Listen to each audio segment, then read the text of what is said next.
Hello everyone, welcome to my channel. तो आज के इस वीडियो में हम डिस्कस करने वाले हैं क्वाड्रेटिक फॉर्म। क्या डिस्कस करेंगे? Quadratic form. तो लीनियर अलजेब्रा के टॉपिक को हम लोग डिस्कस कर रहे हैं। तो पिछले कुछ वीडियो से हम eigen values and eigen vector के क्वेश्चंस को डिस्कस कर रहे थे। क्या डिस्कस कर रहे थे? आइगन वैल्यू और आइगन वेक्टर। और इसी में हम लोग ने बहुत ही इंपॉर्टेंट टॉपिक कह सकते हैं लीनियर अलजेब्रा का डायगोनलाइजेबल के क्वेश्चन देखे थे, जॉर्डन कैनोनिकल फॉर्म्स से रिलेटेड क्वेश्चंस को डिस्कस किए थे। और इसमें एक बहुत सारे एग्जांपल, एक स्पेशल टाइप का मैट्रिक्स था, कंपेनियन मैट्रिक्स। और इसके अलावा बहुत सारी प्रॉपर्टीज है आइगन वैल्यू से रिलेटेड, उससे रिलेटेड क्वेश्चंस हमने आइगन वैल्यू आइगन वेक्टर के डिस्कस किए। और इसमें सबसे इंपॉर्टेंट पार्ट होता है लीनियर ट्रांसफॉर्मेशन से हम जब मैट्रिक्स में कन्वर्ट करते हैं। कोई चीजें हमें लीनियर ट्रांसफॉर्मेशन में दी होती है, हम उसको कन्वर्ट करते हैं मैट्रिक्स में और फिर इन सारे प्रॉपर्टीज को डिस्कस करते हैं। इसके अलावा हम जो इसमें सबसे ज्यादा यूज करते हैं वो है टाइप्स ऑफ मैट्रिसेस। मतलब कि अगर हमें ये पता चल जाए कि ये किस टाइप का मैट्रिक्स है तो वहीं से चीजें आसान हो जाती है, क्योंकि हमने जो स्टार्ट किया था वो मैट्रिक्स से स्टार्ट किया था। तो मैट्रिक्स के डिफरेंट टाइप्स देखे थे हमने और उससे रिलेटेड प्रॉपर्टीज डिस्कस किए थे, जिससे कि एक बार हमको मैट्रिक्स पता चल गया और उसके टाइप पता चल गई तो हम उसके आइगन वैल्यू बता सकते हैं और भी उसके रैंक के बारे में बता सकते हैं। और उससे रिलेटेड बहुत सारी प्रॉपर्टीज होती है, जिसमें काफी इंपॉर्टेंट कुछ मैट्राइसेस आते हैं, जैसे कि सिमेट्रिक मैट्रिक्स आती है। उसके बाद हम ऑर्थोगोनल मैट्रिक्स डिस्कस करते हैं, हम आइडम्पोटेंट मैट्रिक्स डिस्कस करते हैं, नील पोटेंट मैट्रिक्स, इनवॉलेंट्री मैट्रिक्स। तो ये कुछ स्पेशल टाइप के मैट्रिक्स हैं कि इनवेरिएबली हर साल इससे रिलेटेड आपको 2 से 3 क्वेश्चन हर एग्जाम में आपको देखने को मिलते हैं। तो कह सकते हैं बहुत इंपॉर्टेंट टॉपिक है। अगर आप linear transformation, eigen value, eigen vector और जितने भी स्पेशल टाइप के मैट्रिसेस हैं तो आपके 80% क्वेश्चन यहीं से कवर हो जाते हैं। हालांकि अब यहाँ पे आपको इनर प्रोडक्ट स्पेस के या फिर क्वाड्रेटिक फॉर्म के या ऑर्थोगोनल से रिलेटेड इनर प्रोडक्ट वाला, ठीक है, तो यहां से आपको 2 से 3 क्वेश्चन पिछले 1-2 साल से देखने को मिल रहे हैं। यानी कि यहां से आपके 2 से 3 क्वेश्चन मिलते हैं, पहले नहीं मिलते थे बट अब आपको यहां से भी। तो आप inner product space, quadratic form यहां से भी टॉपिक करके जाओ, क्योंकि लास्ट टाइम भी आपको 3 से 4 क्वेश्चन देखने को मिले थे, ठीक है। तो आज हम लोग जो डिस्कस करेंगे क्वाड्रेटिक फॉर्म। हालांकि क्वाड्रेटिक फॉर्म के जो क्वेश्चंस है ना, वो ऑलरेडी हम लोग क्वेश्चन भी स्टार्ट किए थे और उसका जो थ्योरी पार्ट था कि क्वाड्रेटिक फॉर्म क्या होता है और उससे रिलेटेड कौन कौन से टाइप के क्वेश्चन आ सकते हैं, ये हम लोग ऑलरेडी डिस्कस कर चुके। तो आज इसमें हम लोग कुछ और क्वेश्चन डिस्कस करेंगे। आपको पता होगा क्वाड्रेटिक फॉर्म क्या था। अगर मेरे पास मान लो x1 x2 ये कुछ वेरिएबल्स थे हमारे पास, हमने क्या बनाया, एक एक्सप्रेशन बनाया। अब वो एक्सप्रेशन कैसा होना चाहिए? होमोजीनियस होना चाहिए। अच्छा, होमोजीनियस होना चाहिए, ठीक है, बट कितने डिग्री का होना चाहिए? तो 2 डिग्री का होना चाहिए। जैसे मैं मान लो अगर मेरे पास 3 वेरिएबल दिया जाएगा, ठीक है, मैं इनका यूज करके एक एक्सप्रेशन बना रहा हूं। जैसे मैंने बना लिया x1 square x2 into x3 का स्क्वायर। अब कोई अगर मुझसे पहला क्वेश्चन पूछे क्या ये होमोजीनियस है, तो होमोजीनियस इसको कहते हैं जिसमें हर एक टर्म की डिग्री सेम हो। जैसे इसकी डिग्री 2 है, डिग्री अगर डिफरेंट वेरिएबल है और मल्टीप्लीकेशन में तो उनके पावर को ऐड करते हैं, तो 1 + 1 2, ये भी 2, तो ये होमोजीनियस है। अब नेक्स्ट क्वेश्चन आता है कि अगर ये होमोजीनियस है तो इसकी डिग्री क्या है? तो इसकी डिग्री कितनी है? 2 है। तो इसे कहा जाता है एक्सप्रेशन ऑफ होमोजीनियस डिग्री 2। तो ये चीजें तो हम ऑलरेडी डिस्कस कर चुके हैं। तो क्वाड्रेटिक फॉर्म क्या है? ये एक एक्सप्रेशन है जिसमें n वेरिएबल का यूज करते हैं और वो एक्सप्रेशन क्या होना चाहिए? 2 डिग्री का, होमोजीनियस होना चाहिए 2 डिग्री का, ठीक है। तो ये चीजें तो हो चुकी थी। उसके बाद हमने क्या देखा था, मान लो एक क्वाड्रेटिक फॉर्म दिया है, उसके रिस्पेक्ट में हम मैट्रिक्स कैसे बनाते हैं। जैसे मैंने कहा अगर मेरे पास 2 वेरिएबल्स है और एक्सप्रेशन कैसे होंगे, इसके एक्सप्रेशन हो सकते हैं x1 square x1 into x2 plus x2 square. अब यहां पे सपोज कुछ इसके कुछ कोएफिशिएंट है abc, तो अगर इसके रिस्पेक्ट में मुझे मैट्रिक्स बनाना है, स्मॉल ले लेता हूं, ये सपोज इसके ए बी और ये सी, ये इनके कोएफिशिएंट है। अब मैं क्या करूंगा, इसके रिस्पेक्ट में मैट्रिक्स बनाना है, तो मैट्रिक्स की ऑर्डर क्या होगी, जितने वेरिएबल यूज किए जा रहे हैं। तो जैसे हमें पता है कि इसका जो एंट्री कैसे लिखते हैं, A11, A12, A21, A22।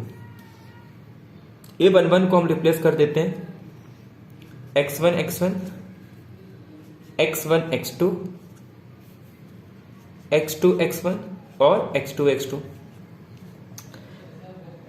इनके कोएफिशिएंट, ठीक है। और उसके बाद डायगोनल पे आपको कुछ नहीं करना, लेकिन बाकी जगह 2 से डिवाइड करना।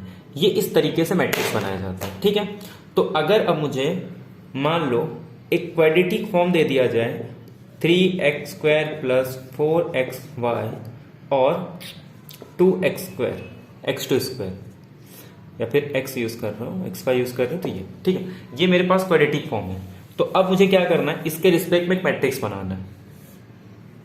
अब इसके रिस्पेक्ट में मैट्रिक्स बनाना है, x² ये 3 आ जाएगा, ये मेरे पास 2 और यहाँ पे 4 है, तो 2 और यहाँ पे भी 2, क्योंकि xy का कोएफिशिएंट लो या yx का कोएफिशिएंट लो, दोनों सेम चीजें। और इसके बाद ये मेरे पास मैट्रिक्स आ गया, ठीक है।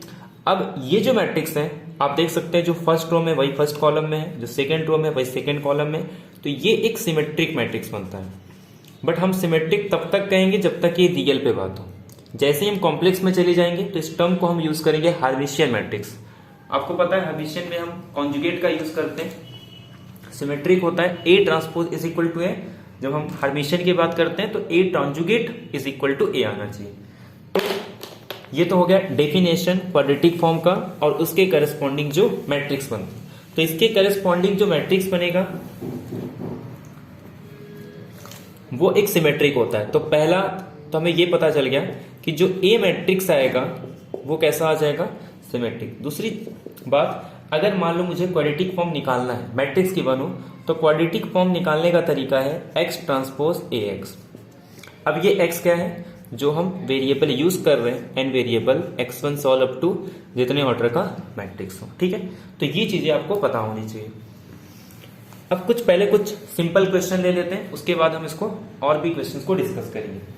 जैसे एक बहुत ही सिंपल क्वेश्चन डिस्कस किया था कि आपको एक मैट्रिक्स दी गई है और इसमें ये पूछा है कि उसमें पॉजिटिव डेफिनेट क्या है। देखा जाए तो इसमें क्वाड्रेटिक फॉर्म का कोई रोल नहीं है, लेकिन जो कॉन्सेप्ट है ना पॉजिटिव डेफिनेट का, नेगेटिव डेफिनेट का, ये क्वाड्रेटिक फॉर्म से आया था। यानी कि जब हम क्वाड्रेटिक फॉर्म डिस्कस करते हैं तो क्वाड्रेटिक फॉर्म के रिस्पेक्ट में मैट्रिक्स निकालते हैं, और हमें पता है कि एक बार मैट्रिक्स पता चल गया तो वहां से हमारे पास कॉन्सेप्ट आ जाता है आइगन वैल्यू आइगन वेक्टर का, और उसके बाद हम वहां से कुछ रिजल्ट लेते हैं और जिसका यूज हम क्वाड्रेटिक फॉर्म में करेंगे। हालांकि हम डायरेक्ट भी क्वाड्रेटिक फॉर्म से उसके पॉजिटिव डेफिनेट, निगेटिव डेफिनेट, इन सब के बारे में बता सकते हैं। अब ये पॉजिटिव डेफिनेट, निगेटिव डेफिनेट या पॉजिटिव सेमी डेफिनेट क्या होता है, निगेटिव सेमी डेफिनेट क्या होता है, और एक कॉन्सेप्ट है लास्ट में इनडेफिनेट, ठीक है। तो मेनली ये 5 टर्म्स है जो हम डिस्कस करते हैं क्वाड्रेटिक फॉर्म के अंदर। पॉजिटिव डेफिनेट कब होता है, जब मेरा क्वाड्रेटिक फॉर्म हर एक x के लिए पॉजिटिव आ जाए। नेगेटिव होता है जब मेरा क्वाड्रेटिक फॉर्म हर एक x के लिए क्या आ जाए, नेगेटिव। सेमी पॉजिटिव होता है जब ये चीजें greater than is equal to 0 आ जाए। निगेटिव सेमी डेफिनेट होता है जब q of x less than equal to आ जाए, और अगर दोनों आ जाएगी, मतलब इन चारों में से नहीं है, तो उसे इनडेफिनेट क्वाड्रेटिक फॉर्म कहा जाता है। बट अब ये इतना सिंपल नहीं होता कि हम ये चेक कर सके कि किस x के लिए, क्या सारे x के लिए क्वाड्रेटिक फॉर्म ग्रेटर देन 0 होगा, लेस देन 0 होगा। मतलब ये काम बहुत ही कॉम्प्लिकेटेड है। तो यहां से 2 चीजें हैं कि हम कैसे चेक कर सकते हैं कि कोई क्वाड्रेटिक फॉर्म पॉजिटिव डेफिनेट है, निगेटिव डेफिनेट है, ये क्या। तो सिल्वेस्टर्स लॉस की हेल्प से हम लोग क्या करेंगे, हमें पता है कि अगर एक क्वाड्रेटिक फॉर्म दिया है तो उसके रिस्पेक्ट में एक मैट्रिक्स बनाया जा सकता है। तो एक कॉन्सेप्ट तो ये है कि हम यूज कर सकते हैं प्रिंसिपल माइनर का, ठीक है। तो बेसिकली हम इसका यूज करते हैं प्रिंसिपल माइनर का, या तो मैं यूज करूं आइगन वैल्यू का। सिल्वेस्टर लॉ ये कहता है कि जब भी आपको पॉजिटिव डेफिनेट चेक करना हो तो सारे आइगन वैल्यू फॉर एवरी आई क्या आनी चाहिए, ग्रेटर देन 0। जब आपको निगेटिव डेफिनेट बोलना है तो सारे आइगन वैल्यू लेस देन 0 होने चाहिए for every I where I is equal to 1 to n। ठीक है, हर एक आई के लिए निगेटिव आना चाहिए। जब हम बात करते हैं सेमी पॉजिटिव डेफिनेट की, तो आइगन वैल्यू या तो पॉजिटिव हो या तो 0 होगा तब भी चलेगा। ऐसे निगेटिव सेमी डेफिनेट के लिए ये लेस देन इक्वल टू 0 होना चाहिए फॉर एवरी आई। और अगर इनमें से कुछ नहीं है, मतलब पॉजिटिव भी है निगेटिव है, तो उसे हम लोग कहते हैं इनडेफिनेट। ये तो हो गई आइगन वैल्यू के रिस्पेक्ट में, ये हमें सिल्वेस्टर लॉ कहता है। ठीक है, अब एक होता है प्रिंसिपल माइनर। ज्यादातर क्वेश्चन में हम अगर मैट्रिक्स दिया हो तो हमेशा हम प्रिंसिपल माइनर का यूज करते हैं। जैसे मान लो एक 3x3 ऑर्डर का मैट्रिक्स बन गया किसी क्वाड्रेटिक फॉर्म के रिस्पेक्ट में, तो इसे हम लोग कहते हैं प्रिंसिपल माइनर। ये हमारे पास 1/1 ऑर्डर का, ये हमारे पास 2/2 ऑर्डर का, ये हमारे पास 3/3 ऑर्डर का। ऐसे ही मान लो अगर ये n/n ऑर्डर का है तो 1/1, 2/2, 3/3, 4/4। तो इन हर एक माइनर निकालने के बाद अब इस पर डिपेंड करता है, अगर सारे माइनर पॉजिटिव है तो पॉजिटिव डेफिनेट, सारे माइनर अगर निगेटिव है तो negative definite. Semi positive definite कब होगा? जब वो कोई माइनर 0 या पॉजिटिव हो। ऐसे ही सेमी निगेटिव कब होगा? जब सारे आइगन वैल्यू निगेटिव या 0 हो। और अगर मिक्स आ रहे हैं तो हम कहेंगे कि वो इनडेफिनेट है।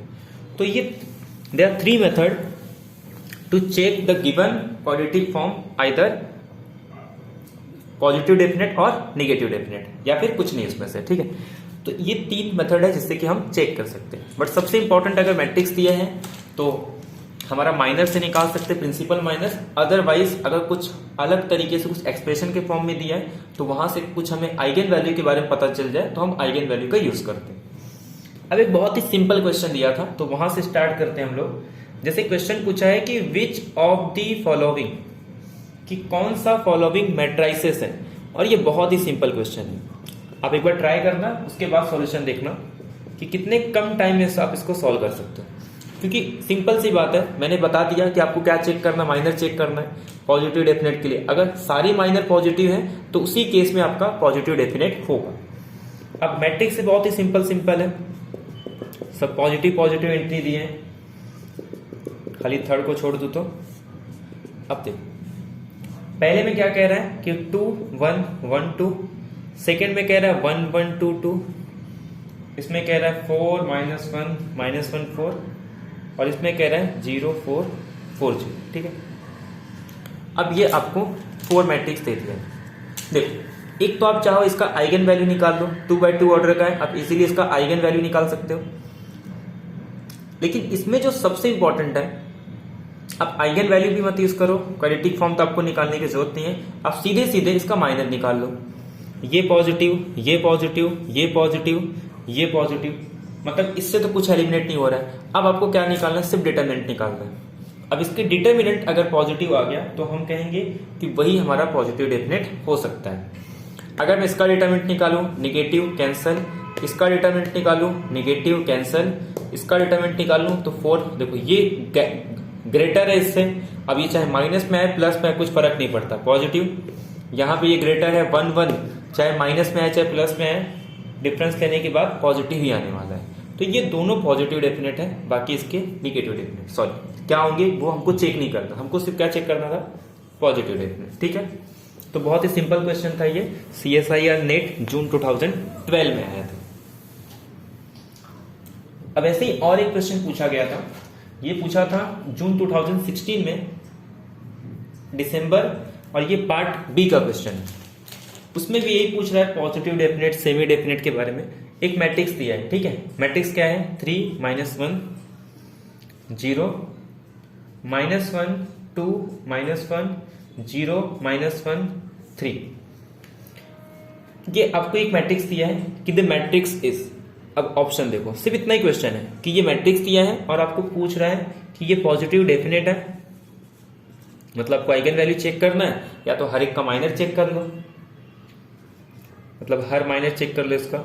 उसके बाद कह रहा है नॉन निगेटिव। अच्छा, नॉन निगेटिव का मतलब क्या होता है? पॉजिटिव। और देखो, नॉन निगेटिव का मतलब होता है पॉजिटिव प्लस 0। डेफिनेट मतलब सिंपल सी बात है, नॉन निगेटिव मतलब ये सेमी पॉजिटिव डेफिनेट की बात कर रहा है। But not positive. वही बात है, पॉजिटिव नहीं है, सेमी पॉजिटिव डेफिनेट है। सेकेंड ऑप्शन कहने का मतलब ये है। थर्ड ऑप्शन क्या कह रहा है कि नेगेटिव डेफिनेट होगा, और इसी में डी ऑप्शन कह रहा है मतलब दोनों नहीं है, नाइदर नॉर। ठीक है, पॉजिटिव भी नहीं निगेटिव भी। तो ये चार ऑप्शन है। मतलब एक मैट्रिक्स देके सीधे सीधे आपसे पूछ रहा है कि पॉजिटिव डेफिनेट है, सेमी पॉजिटिव डेफिनेट है, निगेटिव डेफिनेट है, नाइदर नॉर मतलब इनडेफिनेट है। ठीक है, तो आपको सारे ऑप्शन मिल गए, सिर्फ एक ऑप्शन नहीं मिला है कि सेमी निगेटिव। बाकी देखा जाए तो आपको सारे ऑप्शन इसमें मिल गए। आपको क्या करना है, या तो आप इसके आइगन वैल्यू निकाल लो, एक अप्रोच तो ये है। अगर आपको आइगन वैल्यू नहीं निकालना है तो आप सीधे सीधे क्या कर लो, इसका डिटरमिनेंट निकाल लो, इसका 2 ऑर्डर का माइनर निकाल लो और 1 ऑर्डर का प्रिंसिपल माइनर निकाल लो। अगर वो सारे पॉजिटिव आ गए तो पॉजिटिव, पॉजिटिव प्लस 0 आ गया तो सेमी पॉजिटिव मतलब नॉन निगेटिव। अगर सारे निगेटिव आ गए तो निगेटिव, अगर मिक्स आ गए तो नाइदर नॉर आ जाएगा।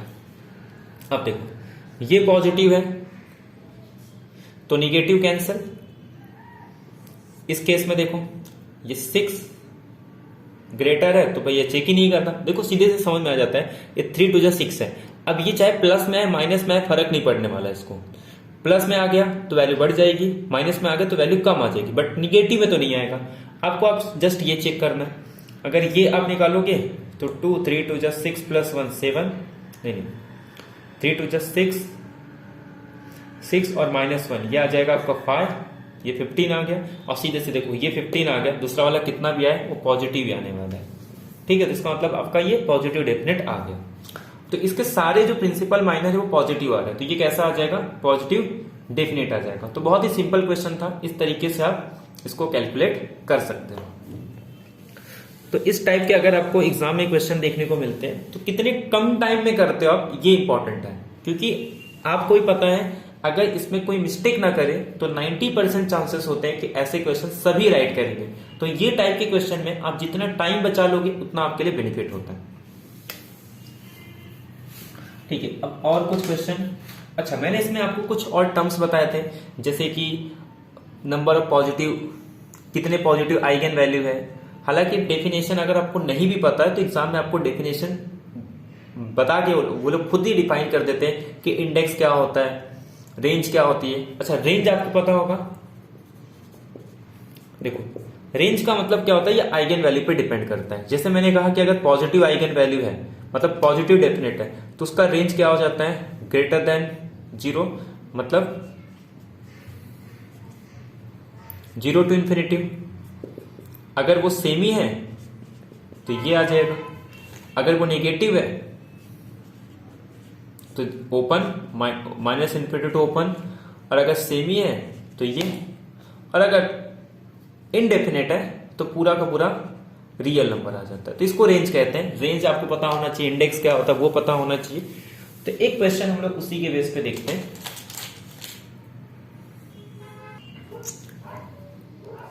देखो मान लो आपको एक क्वाड्रेटिक फॉर्म दिया है Q और उसके रिस्पेक्ट में एक मैट्रिक्स गिवन है A। ठीक है, इसमें हम लोग क्या क्या सीखते हैं। एक तो हम रैंक के बारे में डिस्कस करते हैं, पॉजिटिव नेगेटिव वो तो हमने डिस्कस कर चुके हैं। अब रैंक क्या होता है, वही जो मैट्रिक्स का रैंक है कि कितने उसके पास नंबर ऑफ लीनियरली इंडिपेंडेंट रो होंगे। सेकेंड, इसमें हम लोग ये डिस्कस करते हैं इंडेक्स क्या होता है। एक्चुअल में इंडेक्स क्या होता है कि कितने number of positive eigen values होंगे। तो जितने भी पॉजिटिव आइगन वैल्यूज होंगे उसको इंडेक्स कहा जाता है। इसके लिए जो नोटेशन यूज करते हैं वो P, रैंक के लिए आप R यूज कर सकते हो या फिर रो यूज कर सकते हो। एक और टर्म इसी में आ जाता है जिसे हम लोग कहते हैं सिग्नेचर।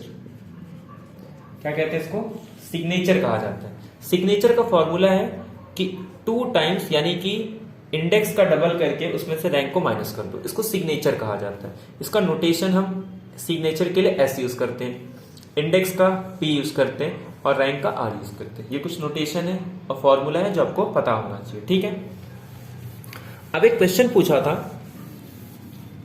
तो वो हम डिस्कस कर लेते हैं। क्वेश्चन ये था कि सपोज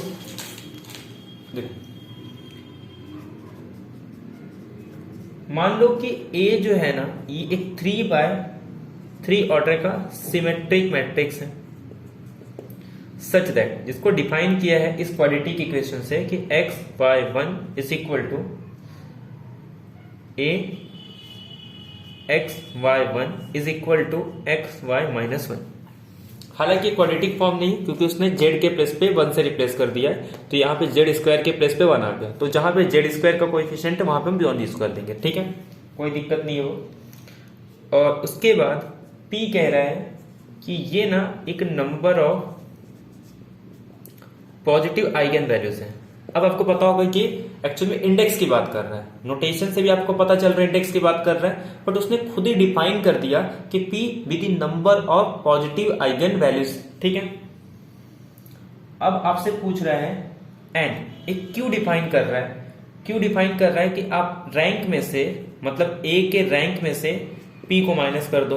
अब देखो ये सिग्नेचर नहीं है, जहां पे p तो इंडेक्स है बट ये सिग्नेचर नहीं, क्योंकि सिग्नेचर का फॉर्मूला क्या था 2p माइनस r, तो ये सिग्नेचर नहीं है, इसीलिए इसने एक नया टर्म डिफाइन किया q, that is r minus p। अब ऑप्शन में क्या है, आपको बताना है कि p1 होगा, p2 होगा, c q1 होगा या q2 होगा। ठीक है, अब ये चीजें आपको कैलकुलेट करती हैं।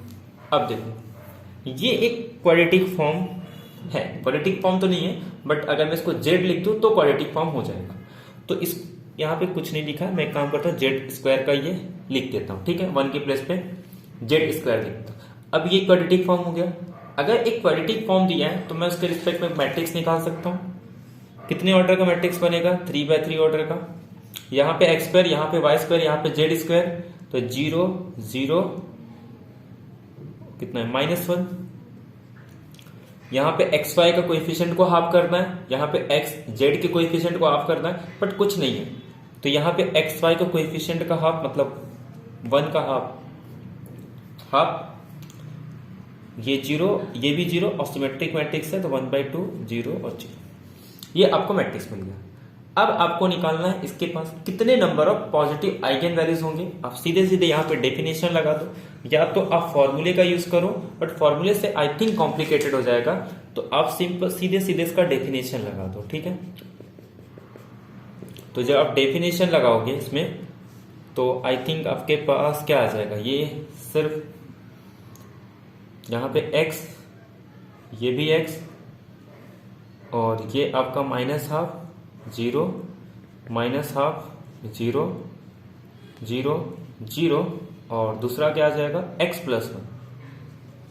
ठीक है, जस्ट आप इसका डिटरमिनेंट निकाल लो। ठीक है, अगर आप इसका डिटरमिनेंट निकालोगे तो इसी के रिस्पेक्ट में इसका डिटरमिनेंट निकाल लो।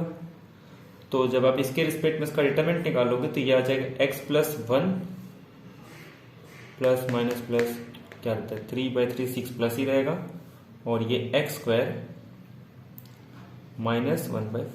ठीक है, ये मिल गया। यहां से आपको मिल जाएगा x+1, ये x-2 और x+2। क्यों? क्योंकि मैं इसको 2 का स्क्वायर लिख सकता हूं, तो a² -1। तो यहां से अरे यार क्या हो गया, देखो थोड़ा देख लो, x+1 x-2, मतलब यहां से आपको मिल गया x = -1, x = 1, x = -1/2। तो ये आपको कैरेक्टरिस्टिक रूट यानी कि आइगन वैल्यू मिल जाएंगे, तो 1/2 और -1/2, सॉरी -1 -1 और 1। तो eigen value 1 -1, eigen value 2 -1/2, eigen value 3 = 1/2। ठीक है, तो सिंपल था ये, -1 -1/2 ये। तो P मतलब number of positive eigen value, तो एक ही है। उसके बाद डिफाइन किया Q = रैंक। अच्छा, रैंक कितना है मैट्रिक्स का आपको पता है, उसके तीनों रो में एक एंट्रीज थे और अलग अलग पोजीशन पे थे, एक यहाँ पे था, एक यहाँ पे था, एक यहाँ पे था, तीनों आपस में लीनियरली इंडिपेंडेंट है। तो कितने रैंक हो जाएंगे इसके 3 में से अगर मैं माइनस करूं P को तो आंसर आ जाएगा 2, दैट इज P = 1 और Q = 2। P = 1, Q = 2। ये ऑप्शन में गड़बड़ है, तो ये ऑप्शन करेक्ट आ जाए, क्योंकि ये आपको एग्जाम में दिया। ठीक है, तो ये क्वेश्चन था इंडेक्स का, और ये एक डिफाइन किया नया term, that is rank minus number of positive eigen values. ठीक है, तो सिंपल क्वेश्चन थे और रिलेटेड किससे, ये क्वाड्रेटिक फॉर्म से ही रिलेटेड है। अब बात करते हैं नेक्स्ट क्वेश्चन की, ठीक है। अच्छा, इसमें से कुछ क्वेश्चन ऐसे हैं जो हम ऑलरेडी डिस्कस कर चुके हैं, ठीक है। अच्छा, एक रेंज का क्वेश्चन है, ये एक बार ट्राई करो। आपको कह रहा है कि एक कंसिडर दी क्वाड्रेटिक फॉर्म, आपको ना एक क्वाड्रेटिक फॉर्म दिया जा रहा है, ठीक है। क्या दिया जा रहा है आपको, एक क्वाड्रेटिक फॉर्म दिया जा रहा है। किस तरीके से डिफाइन किया है, कितने वेरिएबल यूज हो रहे हैं, 3 वेरिएबल, मतलब जो मैट्रिक्स बनेगा वो कितनी ऑर्डर का होगा, मैट्रिक्स 3x3 ऑर्डर का होगा, ठीक है। और डिफाइन किया जा रहा है 4x² plus y² minus z² plus 4xy minus 2xz minus yz। सीधे सीधे सबसे पहले तो मैट्रिक्स निकाल दो। क्वेश्चन क्या पूछा बाद में देखो, पहले मैट्रिक्स निकाल लो, ठीक है। x² y² z², 4 1 माइनस, ठीक है। xy ढूंढो कहां पे, ये है तो ये 2 2, xz रहा ये, मतलब xz माइनस 1, ये yz -1/2 -1/2, ये हो गया आपका मैट्रिक्स। अब देखो, अब पूछ क्या रहा है वो भी देख लो एक बार। कह रहा है रेंज कंटेन्स मतलब अपने अंदर कंटेन्स कर रहा है किसको, 1 to ∞। तो ये तो तभी कंटेन करेगा जब या तो इनडेफिनिट हो, या तो पॉजिटिव हो, या तो सेमी पॉजिटिव हो। सेकेंड क्या कह रहे हैं, और मैंने आपको कहा था आपको आइगन वैल्यू नहीं निकालना है। अगर आप आइगन वैल्यू निकालो जाओगे तो दोनों ही मेथड से कॉम्प्लिकेटेड हो जाएगा। आपको क्या करना है, सीधे सीधे, क्योंकि रेंज के लिए आपको मतलब नहीं कि आइगन वैल्यू क्या है, आपको जस्ट ये पता होना चाहिए कि सेमी पॉजिटिव है, सेमी निगेटिव है, या फिर पॉजिटिव है, निगेटिव डेफिनेट है, या इनडेफिनेट है। ये कह रहा है कि जो रेंज है ना is contained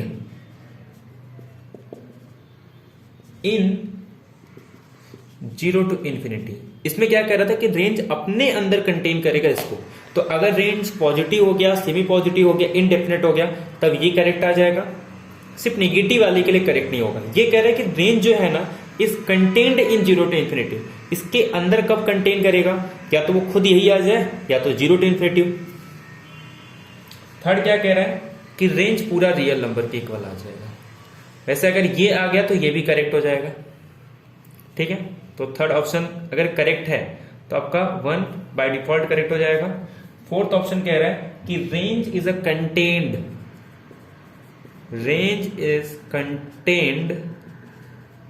in -n to ∞ for some large natural number, ठीक है, डिपेंडिंग ऑन क्यू। कोई दिक्कत नहीं इसमें, ठीक है। अब क्यू क्या है, which of the following statement about the range of value taken by Q as a X Y Z vary over R, ठीक है। क्यू को इसने दे दिया है कि क्यू जो है ना इसका रेंज है, ठीक है। आपको रेंज के बारे में बताना है, और रेंज का मतलब वही है कि उसकी आइगन वैल्यू कहां से कहां तक वैरी हो सकते हैं। अब आपको क्या करना है, देखो सीधे सीधे पॉजिटिव, अगर एक भी पॉजिटिव आ गया तो नेगेटिव वाला कॉन्सेप्ट तो वैसे ही हट गया। अब ये क्या आ रहा है, देखो 4 -4 0, सेमी पॉजिटिव आ गया। अब लास्ट वाला बचा है, अगर ये नेगेटिव आ गया तो आपका फर्स्ट ऑप्शन करेक्ट हो जाएगा।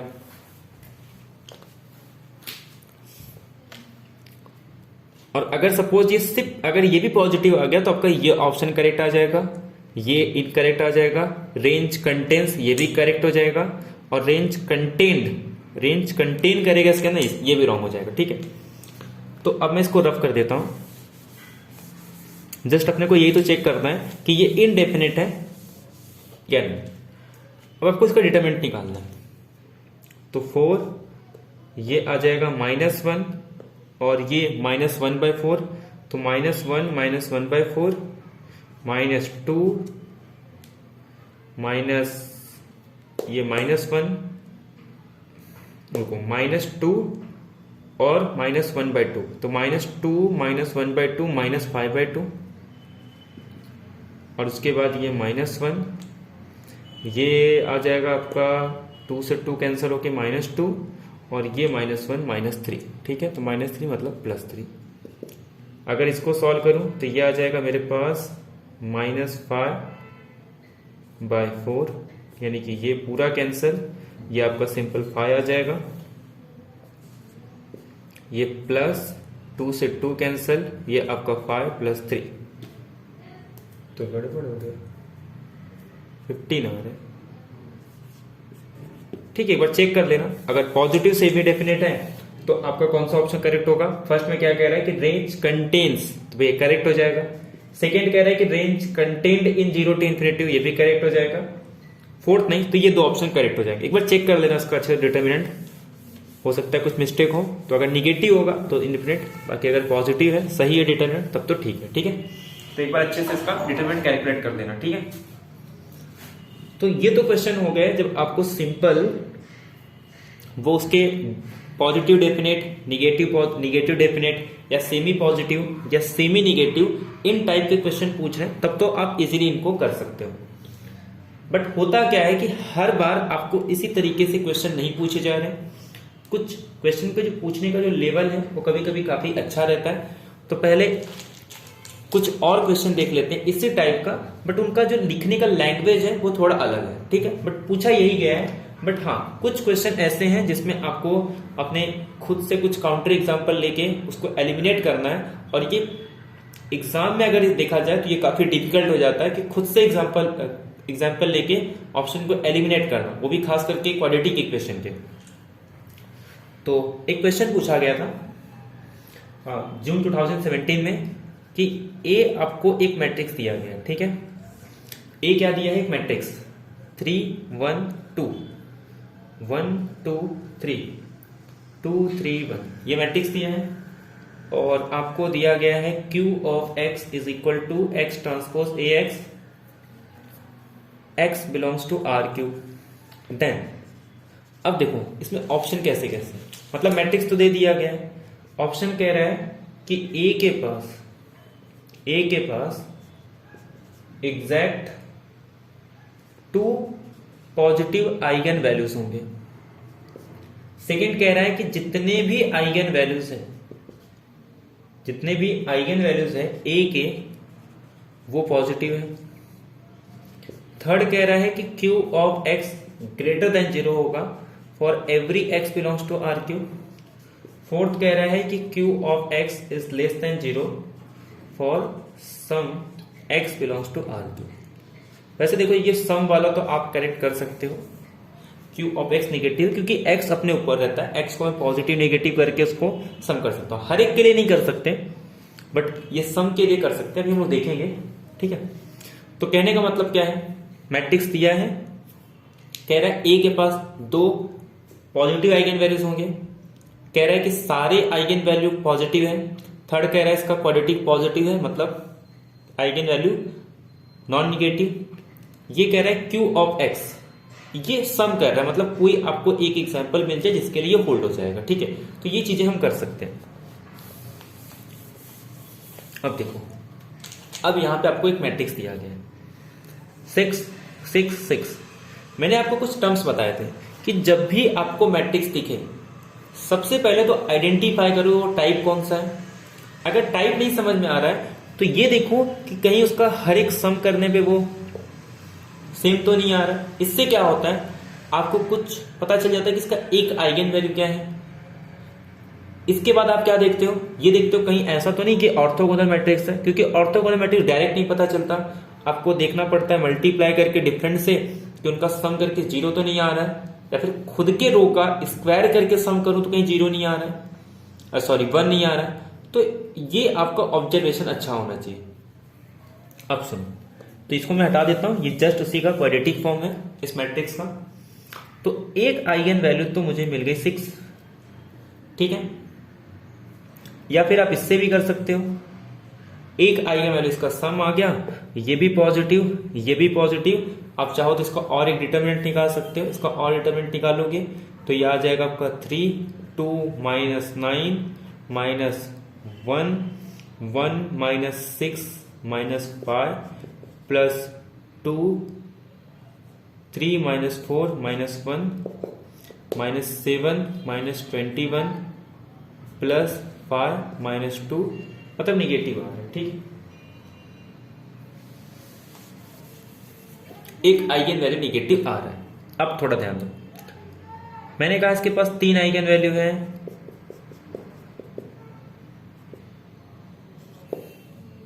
ये चीज sum of eigenvalue is equal to 6, एक आइगन वैल्यू 6 खत्म, 6 से 6 जीरो कैंसिल, मतलब lambda 2 is equal to lambda 3। ठीक है, उसके बाद कह रहा है कि lambda 1 into lambda 2 into lambda 3 is equal to determinant of A, the product of eigenvalue is equal to determinant of A. इसका डिटर्मिनेंट हम लोग ने निकाला था, क्या आ रहा है इसका डिटर्मिनेंट, कितना आ रहा था, कुछ निगेटिव आ रहा था ना, अरे यार 3 2 minus 9 minus 1 1 minus 6 1 minus 6 minus 5 और प्लस 2 3 माइनस 4 माइनस 1 और minus 7 minus 21 plus 5 minus 2 minus 18। ठीक है, ये माइनस 18। लैम्बडा 1 की वैल्यू क्या है 6, लैम्बडा 2 की value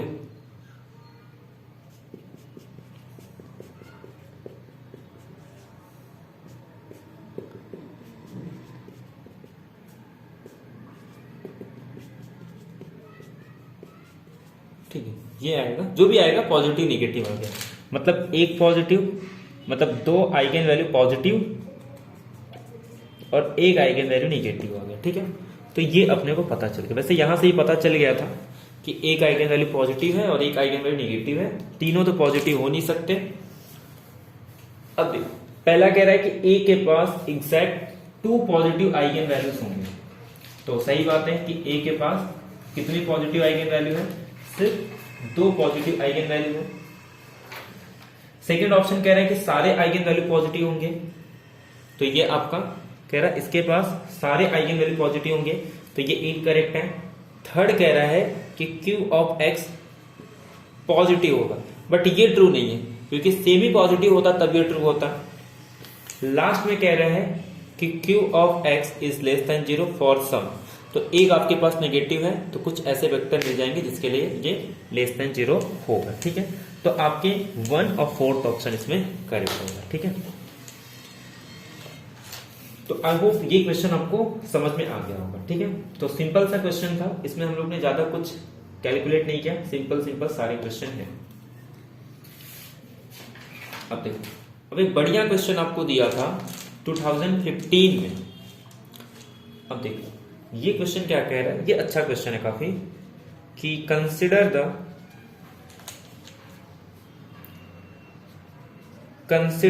quadratic form, consider the quadratic form Q of V is equal to V transpose AB। इस तरीके से एक क्वाड्रेटिक फॉर्म को डिफाइन किया गया है, जिसमें आपको A दिया गया है 1 0 0 0 0 1 0 0, आइडेंटिटी नहीं है ये, यहां पे चेंज कर दिया है इसको, और 0 1 0। ठीक है, ये एक मैट्रिक्स दिया गया है where V is equal to X, Y, Z, W। Then पहले इस मैट्रिक्स को ध्यान से देख लो, एक क्वाड्रेटिक फॉर्म है, ये आपके पास एक मैट्रिक्स है। ठीक है, देन पहला ऑप्शन कि Q का रैंक 3 होगा, Q हैज अ रैंक 3, पहला ऑप्शन रॉन्ग। क्यों?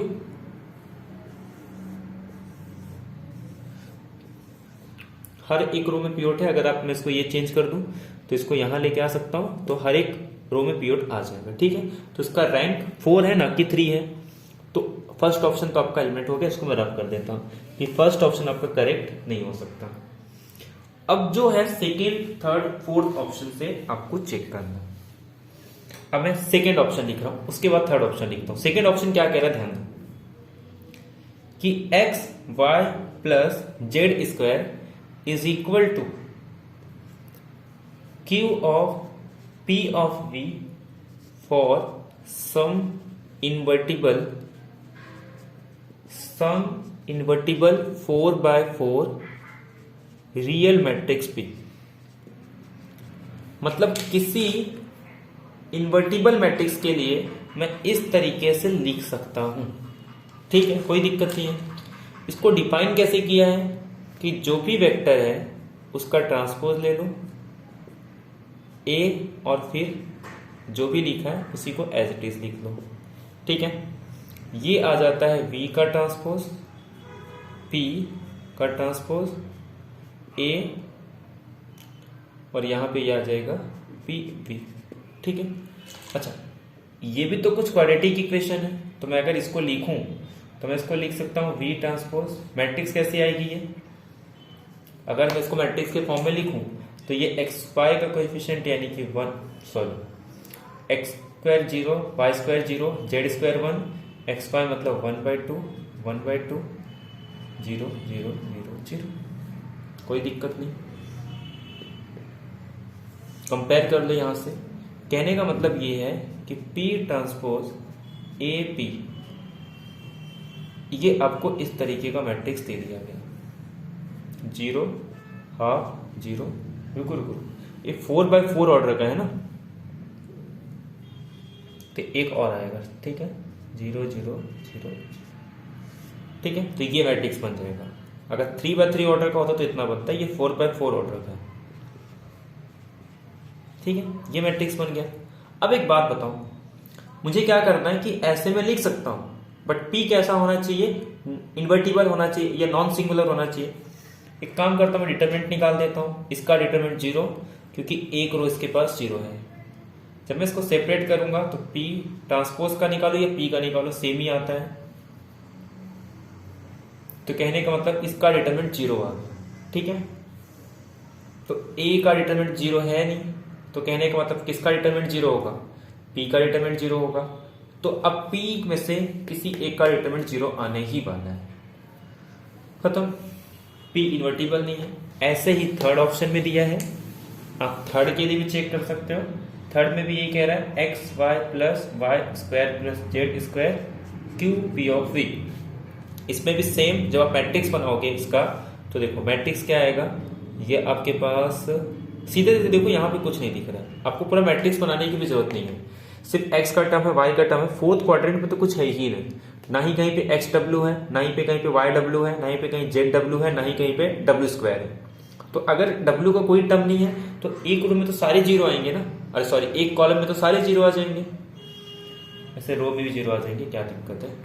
ठीक है, तो रो में भी सारे जीरो आ जाएंगे। तो इसका मतलब इसका डिटरमिनेंट तो आपका 0 आ गया। तो यहां पे जो मैट्रिक्स मिलेगा वो तो यही मिलने वाला है, ये तो हर बार वही मिलेगा। तो जब डिटरमिनेंट निकालूंगा तो ये 0 आ जाएगा, क्योंकि ए का डिटरमिनेंट तो 0 है नहीं। तो कहने का मतलब ये है कि मैं सेकेंड भी नहीं लिख सकता हूं, लेकिन थर्ड वाले को आप लिख सकते हो, X square plus Y square minus Z W. ये मैट्रिक्स बना लो, इसमें आपको आ जाएगा। देखो इसका मैट्रिक्स बनाओगे, क्योंकि अगर ये 0 नहीं आ रहा है ना तब आपको कोई मैट्रिक्स मिल जाएगा, क्योंकि एग्जिस्टेंस की बात कर रहा है। अगर मैं इसका मैट्रिक्स बनाऊं तो 1 1, बाकी सब 0 0, और ये कहाँ पे आएगा? जेड डब्ल्यू का मतलब होता है ये थर्ड वाला। हाँ, तो ये आ जाएगा -1/2 और ये -1/2। यहाँ पे भी एक नॉन जीरो रो, यहाँ पे भी, यहाँ पे भी, यहाँ पे भी, और सब अलग अलग पोजीशन पे। ठीक है, तो कहने का मतलब लीनियरली इंडिपेंडेंट है, तो इसका रैंक 4 है।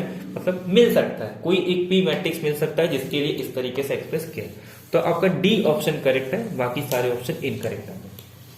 तो इस तरीके के भी आपको एग्जाम में क्वेश्चन देखने को मिल सकता है। ठीक है, एक क्वेश्चन था, ये क्वेश्चन आपको दिसंबर 2015 में पूछा गया था, और ये क्वेश्चन जो भी कराने जा रहा हूं ये 2012 का क्वेश्चन है। इसमें कह रहा है कि ए बी सी, ठीक है, ए बी सी अगर ये एक positive real numbers such that कि B square plus C square is less than A और ए इज लेस देन 1। अब कंसिडर करेंगे, कंसिडर दी 3x3 मैट्रिक्स, एक 3x3 ऑर्डर का मैट्रिक्स ले रहा हूं A, 1 B C B A 0 C 0 1, ठीक है। ये मेरे पास A मैट्रिक्स दिया है। अब इसमें क्या कह रहा है कि इसके सारे eigen value negative real number होंगे। पहला ऑप्शन है कि इसके जितने भी आइगन वैल्यूज हैं, ए के जितने भी आइगन वैल्यूज हैं वो सारे के सारे निगेटिव रियल नंबर्स हैं। सेकेंड ऑप्शन क्या कह रहा है, इसके जितने भी आइगन वैल्यूज है ए के वो पॉजिटिव और पॉजिटिव रियल नंबर्स है। थर्ड ऑप्शन आपको कह रहा है कि ए के पास दोनों हो सकते हैं, A can have positive as well as negative eigenvalue. और फोर्थ ऑप्शन कह रहा है कि eigenvalues of A can be non real complex number, ठीक है, कोई दिक्कत नहीं है। अब आपको ये चीजें कह रही है, एक मैट्रिक्स दिया है और एक रिलेशन दिया है कि बी स्क्वायर प्लस ये मैट्रिक्स दे दिया है और उसमें सारे एंट्री आपको नंबरिंग में नहीं, मतलब कुछ वेरिएबल्स में दे दिया और उन वेरिएबल्स के बीच में रिलेशन है कि B square plus C square is less than A and A is less than 1। अब आपको बताना है कि इसके सारे आइगन वैल्यू निगेटिव होंगे, सारे आइगन वैल्यूज के पॉजिटिव होंगे, ठीक है, या फिर ए के पास दोनों हो सकता है या फिर इसके ए आइगन रियल कॉम्प्लेक्स नंबर हो सकते हैं, ठीक है। अब मैं ऑप्शन को रब कर देता हूं और देखता हूं इसके बारे में।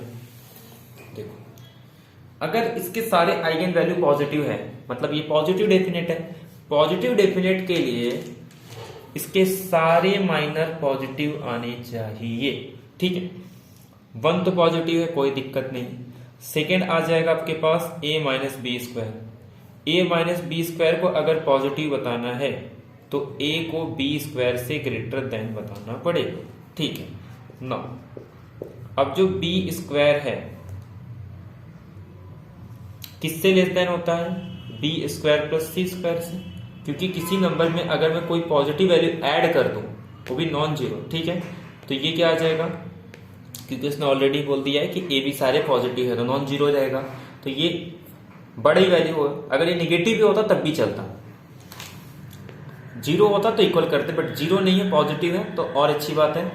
और ये किससे लेस देन है, ए से, तो बी स्क्वायर लेस देन ए है, तो ये करेक्ट हो गया, मतलब सेकेंड माइनर भी हमारा, सेकेंड प्रिंसिपल माइनर भी पॉजिटिव है।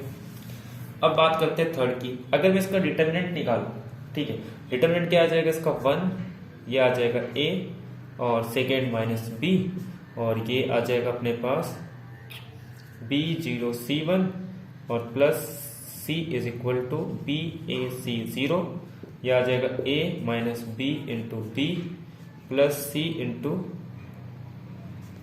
माइनस a से, ठीक है, ये आ जाएगा a minus B square minus c a square, ठीक है। अब देखो, अब मैं इसमें से कुछ और कर सकता हूं, a माइनस बी स्क्वायर,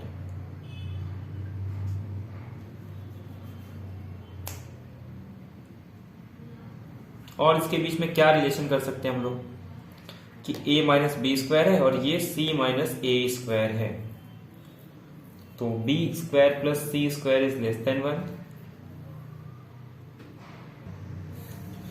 क्या कर सकते हैं इसको, a minus B square minus, रुको ये a सी स्क्वायर आ जाएगा ना, ठीक है। तो अब इसमें क्या कर सकते हैं हम लोग, देखो अपने पास रिलेशन क्या गिवन है कि 1 ग्रेटर देन a है और a greater than B square plus C square है, ठीक है। तो a माइनस बी स्क्वायर को अगर मैं ये साइड ले लूं तो ये ग्रेटर देन सी स्क्वायर आ जाएगा, तो कहने का मतलब क्या है कि ये ग्रेटर देन सी स्क्वायर माइनस ए सी स्क्वायर है, तो सी स्क्वायर कॉमन ले लूंगा तो 1 माइनस ए है, तो ये किससे ग्रेटर देन हो जाएगा, सी स्क्वायर, क्योंकि 1 माइनस ए जो ये भी ग्रेटर देन 0 है। छोड़ो ये जाएगा, ये तो हमेशा पॉजिटिव है और 1 माइनस ए भी पॉजिटिव आ जाएगा क्योंकि 1 माइनस ए, तो सारे पॉजिटिव है, इसका मतलब इसका डिटर्मिनेंट भी पॉजिटिव आ रहा है। तो जितने भी प्रिंसिपल माइनर है पॉजिटिव है, सारे प्रिंसिपल माइनर पॉजिटिव है मतलब पॉजिटिव डेफिनेट है, पॉजिटिव डेफिनेट है मतलब सारे के सारे आइगन वैल्यू पॉजिटिव आएंगे। ठीक है, तो ये हो गया कि इसके सारे आइगन वैल्यू पॉजिटिव आ गए। तो इस तरीके का क्वेश्चन आ रहा है, तो आप इस तरीके से इसको सॉल्व कर सकते। इसके अलावा और एक क्वेश्चन था, ये शायद हम लोग कर चुके हैं ना, कि suppose of A B are N cross N matrix है। ठीक है, एक N cross N positive definite matrix दिया है, उसके बाद पूछ रहा है ए प्लस बी के बारे में, ए बी ए के बारे में, ए स्क्वायर प्लस आई के बारे में और ए बी के बारे में। यह हमने किया था कि इसमें हम हार्मिशियन पहले चेक करते हैं कि जरूरी नहीं है कि ए बी अगर हार्मिशियन है तो ये सारे हार्मिशियन होंगे, तो वो हार्मिशियन का रिलेशन करके हमने इसको किया था। ठीक है, तो ये क्वेश्चन भी शायद हो चुका था। ठीक है, अब इसमें से कौन सा क्वेश्चन बचा हुआ है? बाकी तो लगभग सब हो गए। ठीक है, एक क्वेश्चन ये था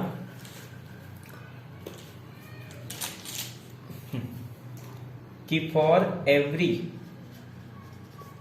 4x4 real symmetric non singular matrix, ठीक है, ए, और there exist a positive integer P such that. आपको कह रहा है कि 4x4 ऑर्डर का real symmetric non singular matrix A, तो there exist a positive P such that कि पी आई प्लस ए ये एक पॉजिटिव डेफिनेट होगा। चेक करते हैं इसको। अब थोड़ा ध्यान दो, आपको जो भी एग्जांपल लेना है ना वो सिमेट्रिक लेना है, एंड वी नो दैट कि every symmetric matrix is a diagonalisable होते हैं, कि दुनिया का कोई भी सिमेट्रिक मैट्रिक्स ले लो वो हमेशा क्या होता है, डायगोनलाइजेबल। मतलब आप एक ऐसा एग्जांपल ले सकते हो जिसके ये इस तरीके का आप एग्जांपल ले सकते हो। ये हो गया ए, पी एक आपको नंबर दिया है, ये आपको आइडेंटिटी मतलब इसके सारे आइगन वैल्यू आई, पी से मल्टीप्लाई कर दोगे तो ये आ जाएगा पी पी पी, इसका आइगन वैल्यू निकालोगे तो P minus lambda, P minus lambda. अब एक बात बताओ, अब आपको ये कह रहा है कि ये पॉजिटिव डेफिनेट होगा, क्या कोई ऐसा पी है जिसके लिए ये पॉजिटिव डेफिनेट आ जाएगा?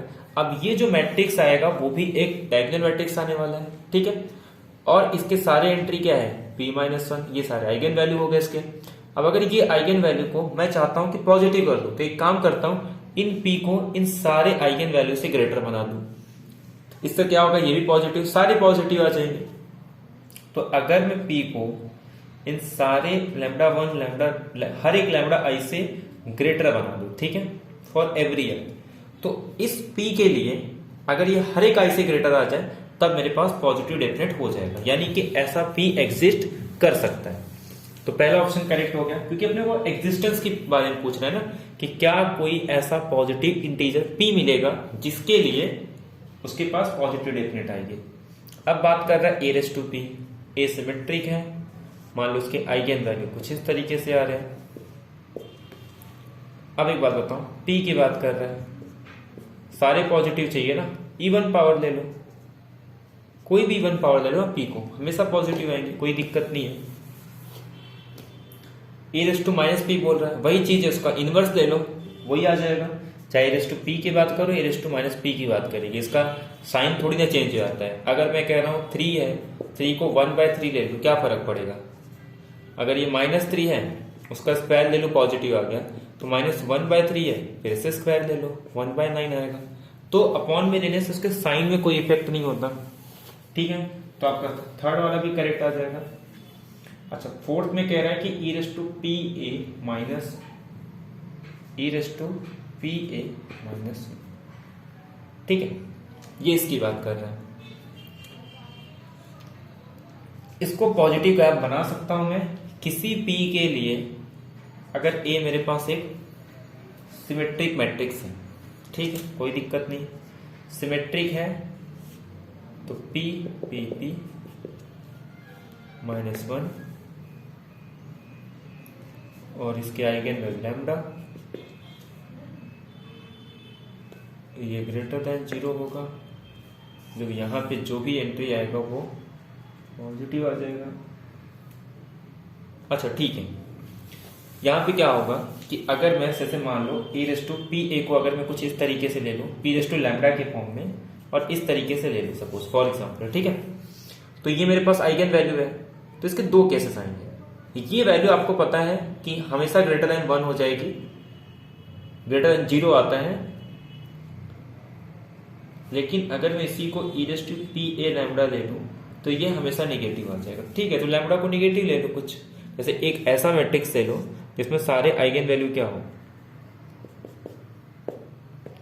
ये टाइप के हो, ठीक है, और सारे ये पॉजिटिव, इस तरीके से ले लूंगा तो इसकी वैल्यू हमेशा लेस देन 1 ही आएगी। तो ये वाला किसी भी ऐसे p के लिए ये फिर करेक्ट नहीं होगा। तो देयरफॉर लास्ट वाला ऑप्शन इनकरेक्ट है, बाकी A B C D option आपके करेक्ट आ जाएंगे। ठीक है, तो ये थे कुछ क्वाड्रेटिक इक्वेशन के क्वेश्चन। देखो अब कुछ टॉपिक्स बचे हुए हैं, जैसे कि इनर प्रोडक्ट स्पेस। ठीक है, एक तो इनर प्रोडक्ट स्पेस बचा हुआ है। इसके अलावा कुछ क्वेश्चन ना सिंपल आ जाते हैं बाइलिनियर फॉर्म के, तो एक्चुअली में इसी में इंक्लूड कर देंगे हम लोग। Inner product space, bilinear form, linear functional क्या होता है। ठीक है, तो ये सारी चीजें हम ऑलरेडी लीनियर फंक्शन तो ऑलरेडी डिस्कस कर चुके हैं कि एक ऐसा लीनियर ट्रांसफॉर्मेशन जिसका इमेज क्या होता है उसी फील्ड पे जाता है। अगर V is a vector space over से लेके F तक मैं कोई लीनियर ट्रांसफॉर्मेशन डिफाइन करूं तो इसे हम लोग लीनियर फंक्शनल बोलते हैं। इसी के हेल्प से हमने डिफाइन किया था dual space, double dual space, ठीक है, एनहेरिटर वगैरह। तो इसके क्वेश्चंस हम लोग डिस्कस कर लेंगे ताकि अगर इसके भी क्वेश्चन आते हैं तो वो भी छूटेगा नहीं। ठीक है, तो एक दो लेक्चर में इनर प्रोडक्ट स्पेस, ऑर्थोगोनल, इसमें कुछ ग्राम स्मिथ, ठीक है, तो ये सब देख लेंगे और कुछ इनइक्वालिटीज वगैरह क्वेश्चन, तो 2 लेक्चर में इसके भी क्वेश्चन डिस्कस कर लेंगे। और जो बचे हुए अगर और भी टाइम मिलता है तो उसमें आइगन वैल्यू, लीनियर ट्रांसफॉर्मेशन, जो बचे हुए क्वेश्चन है क्वेश्चन के थ्रू हम लोग डिस्कस कर लेंगे। ठीक है, बाकी जो आपका अप्लाइड का है ना, अप्लाइड का एक वीडियो तो ऑलरेडी हो चुका है, सीओबी का कंप्लीट हो चुका है। इसके अलावा ओडीई पीडीई के क्वेश्चंस जो टॉपिक डिस्कस किए एक बार वो देख लेना। बाकी बचे हुए एक लेक्चर में मैं ओडीई डिस्कस कर लूंगा, जितने भी इंपॉर्टेंट टॉपिक है वो सारे, और एक लेक्चर में जितने भी पीडीई के इंपॉर्टेंट टॉपिक है, एक लेक्चर में एलपीपी के क्वेश्चन डिस्कस कर लूंगा, एक लेक्चर में मैकेनिक्स के जो इंपॉर्टेंट है, मैकेनिक्स के जो फॉर्मूले बेसिस पे इंपॉर्टेंट है, सारे नहीं, जो फॉर्मूले बेसिस पे इंपॉर्टेंट है कि आप मैकेनिक्स के सेक्शन में जाओ, वो ढूंढो वो क्वेश्चन है या नहीं। अगर वो क्वेश्चन मिलते तो करना है, अदरवाइज उन क्वेश्चन को छोड़ देना है।